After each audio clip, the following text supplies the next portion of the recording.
Hamas chief Ismail हानिया की Iran में हुए एक हमले में मौत हो गई है। हानिया ईरान के राष्ट्रपति मसूद पेजेशकियन के शपथ ग्रहण में शामिल होने तेहरान पहुंचा था।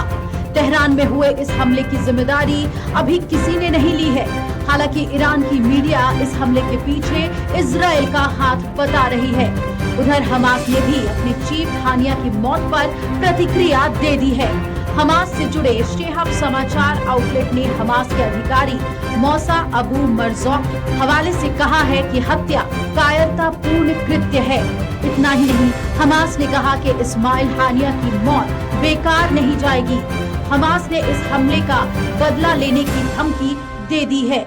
आपको बता दें कि ईरान के रेवोल्यूशनरी गार्ड्स ने बुधवार को तेहरान में इस्माइल हानिया की मौत की पुष्टि कर दी। हमास ने इस हमले के लिए इजराइल को जिम्मेदार ठहरा दिया। दरअसल पिछले साल 7 अक्टूबर को हमास के लड़ाकों ने इजराइल में हमला किया था और इस हमले में 1200 इजरायलियों की मौत हुई थी, जबकि 250 इजरायलियों को बंधक बना लिया गया था।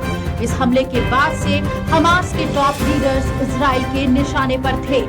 हानिया ने 2019 में गाजा पट्टी छोड़ दी थी और कतर में रह रहा था। गाजा में हमास के शीर्ष नेता याह्या सिनवार हैं, जिसने 7 अक्टूबर के हमले की साजिश रची थी।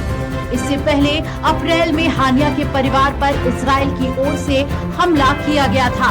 इजरायली एयर स्ट्राइक में हानिया के 3 बेटे और 4 पोते मारे गए थे।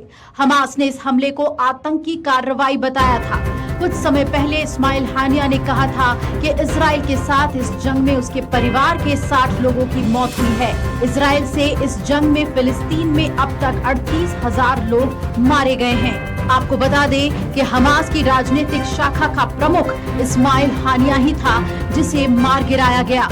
इस्माइल हानिया की ईरान में हत्या कर दी गई। ईरान की सेना ईरान रेवोल्यूशनरी गार्ड्स ने इसकी पुष्टि कर दी है।